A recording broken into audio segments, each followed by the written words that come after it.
Hello friends मु रिंटू आपण मानंकु माई Odia tips YouTube channel रे स्वागत जनाऊँगी। फ्रेंड्स जदि आपण आम यूट्यूब चैनल को सब्सक्राइब करना ताहले तले थिबा नाली कलर सब्सक्राइब रे क्लिक कर दियंतु। फ्रेंड्स चलंतु जानिबा पाचिला अमृतभंडा ठारू कंचा अमृतभंडा खाइले बेसी भल जानंतु किपरि।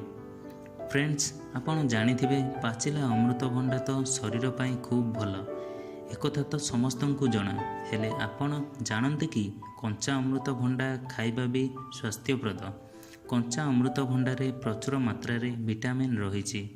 एथिरे विटामिन ए, सी, मैग्नीशियम और पोटासियम रही। यह मधुमेह रोगी मानंक पई खूब उपकारी अटे। तो फ्रेंड्स चलंतु जानिबा कंचा अमृतभंडा खाइले अन्य कौन सबू उपकार मिलता है। जदि शरीर रे विटामिन रो मात्रा कम थाए तेबे कंचा अमृतभंडा सेवन कले सही समस्या दूरीभूत होइथाए। कंचा अमृतभंडा चटणी बा तरकारी खाइले मधुमेह रोगी मानंक पई ताहा औषध भली काम करिथाए। एहाकू खाइले सुगर मात्रा कम होइथाए और इंसुलिन रो मात्रा बढ़िथाए।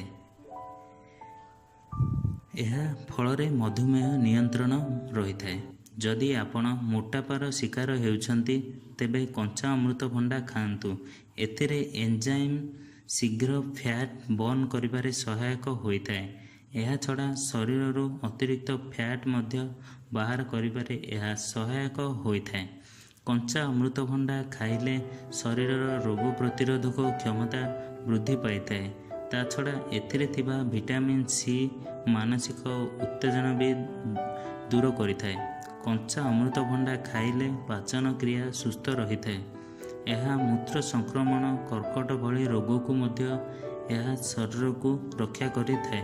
तो फ्रेंड्स ये थिला कंचा अमृतभंडा खाइबार उपकारिता। आज पई एतिकी।